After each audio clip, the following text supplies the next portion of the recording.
Hi, I've been asked to answer some questions by fans. Would you believe it? So I've got them on my computer here. What inspired you to write your latest song, Oh My God? That was about a girl I fell in love with a year ago. I knew I was in love because I had that amazing feeling you get like when you're young. And I think it's a chemical feeling. It's the chemicals, endorphins, whatever they are, rushing through your body and making you kind of have tunnel vision and avoid all obvious things and the reality that's going on around you. Anyway, Oh My God was what she said when everything was going well. And in the last verse, which is what we call the denouement, which is where everything comes together or falls apart in this case, it's me who's saying, oh my God, because it's gone wrong. That's when she fell on her knees, saying, oh my God, just keep on sewing. Oh my God, just keep on. Question 2. How do you approach writing deeply personal songs like Pass It On? How do I approach it? Well, I can tell you what it's about. It's really about memories from my childhood.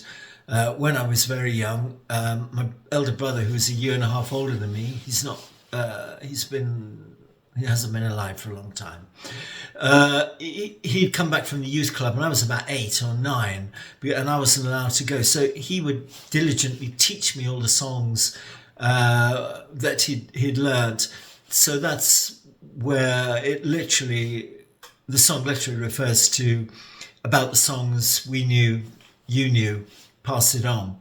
It's also a metaphor for life, of course, the idea that throughout life, information is passed to us, experiences is passed to us and should be passed on. Presumably that's the idea of us being here. They both nod and I don't understand when they talk of becoming a man. So rest in peace, we've a right to pass it on. About the dancing, you just pass it on. Right, this question. Who are your biggest musical influences and how have they shaped your sound? Well, I grew up with the Beatles, so I couldn't help but be shaped by the Beatles, The Who, I guess, Small Faces, all those sort of 60s bands. I guess I want to write now kind of rock songs, I want to write wrong songs. Or maybe write songs that make people happy, that people can dance to and that people can experience and learn something from. I'm not a teacher, but I'd like to make my lyrics come across in such a way that people feel they've had some kind of verbal experience. How about that? Next question. How do your experiences in Lewes, Sussex influence your lyrics and style? Lewes was where I was born, which is very much what Pass It On is about. I guess that song in particular is very heavy Lewes influence. It's about me and my brother, how we used to walk through the graveyard trying to look cool. Well, I was about 10 and a half, 11, and they were like 12 or 13-year-old boys, Mick and Ian. Ian was my brother. And we'd always have Levi's on because that was the trendy clothes of the day. And I learnt from them that if you put your thumbs in the loops of your belt, it looks incredibly cool. Well, that's what we thought. Me and my brother and Ian's friend Mick sailed through the graves like the wake from a ship. We got thumbs in loop. But the irony of that, of course, is that we walk on a right angle. If you go to the graveyard in Lewes and walk along it and then turn up towards St Mary's Social Centre, which is where we were going.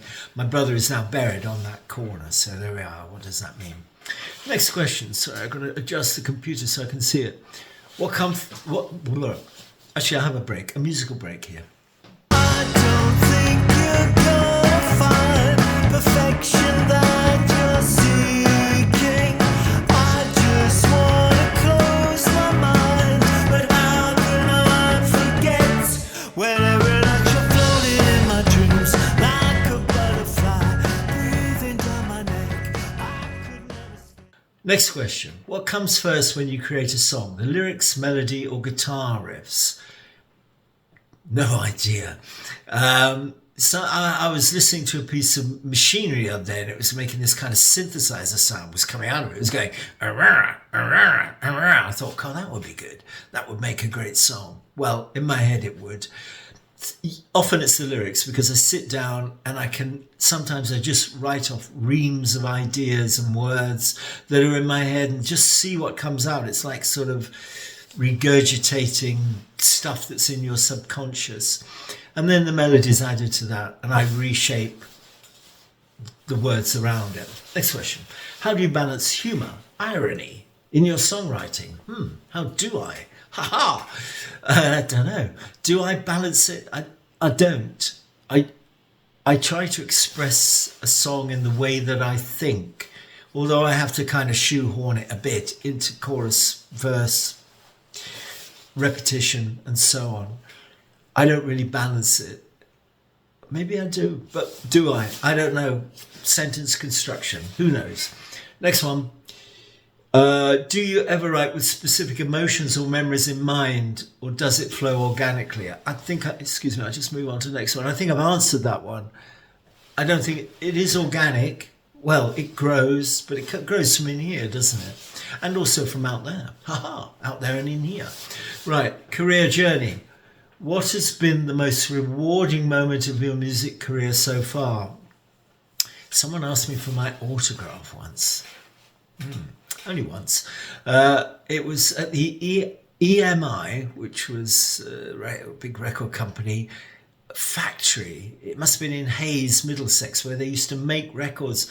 And my friend and I went there. We were kind of signed to EMI, but then we weren't, I think. But ladies who worked there asked me for my autograph, and it was very touching, because I wasn't famous, I wasn't anybody. But then who is anybody? We could all sign our autographs, can't we? How has your audience evolved since you started? Well, it started out as little mollusks. And then, no, it's not true. Evolved. Sea creatures. They were plankton. No, and now they're grown-ups. I don't know. I know from Spotify data that my audience are predominantly male from about the age of 25 to 58. Although it has gone down, and women are coming in. Yes, women are finding I'm attractive too. No comment. Right. If you could collaborate with any artist, past or present, who would it be and why? I thought I just answered this question. Collaborate. I don't know. I don't want to collaborate with anyone. My ideas come from myself. I mean, I'd like to collaborate with a like-minded person, but I don't know who they are yet. Tell me who you are and I'll collaborate with you, as long as you can sing. What do you think sets your music apart from other indie pop rock artists?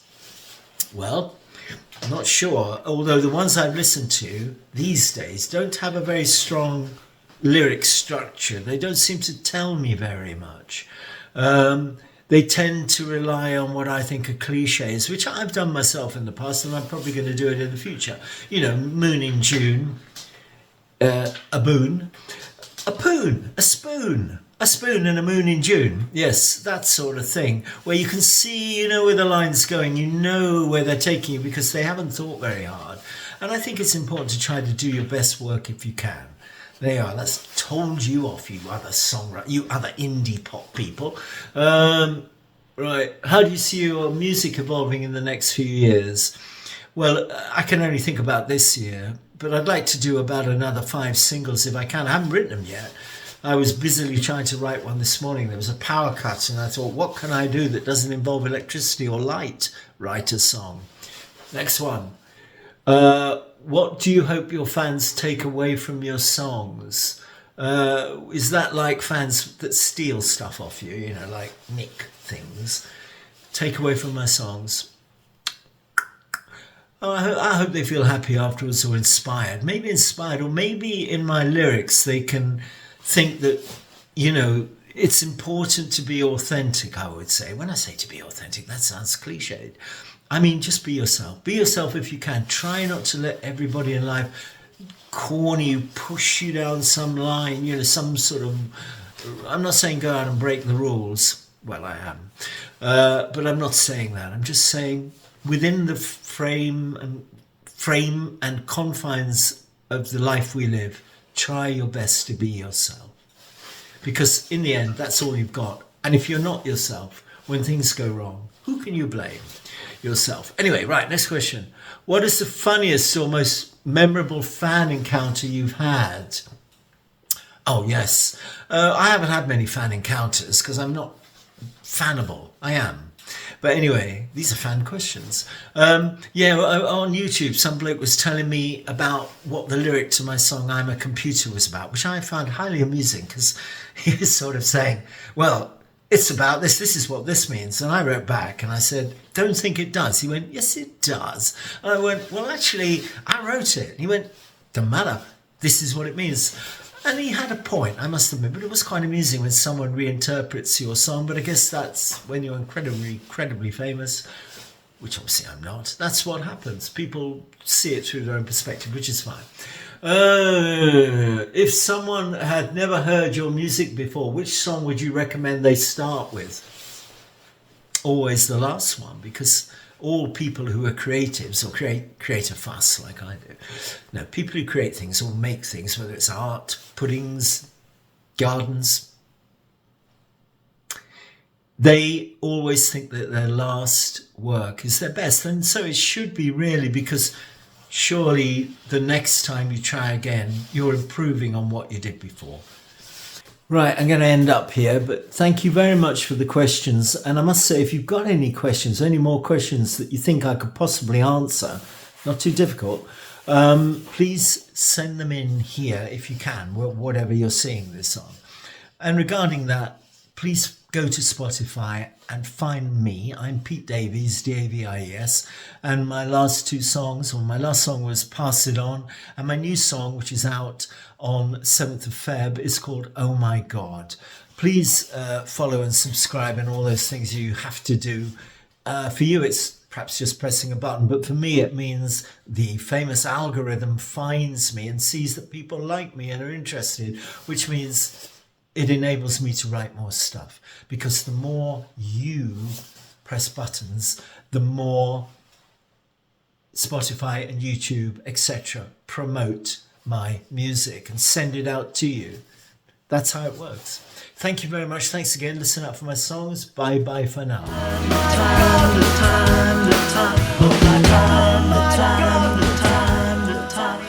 Time.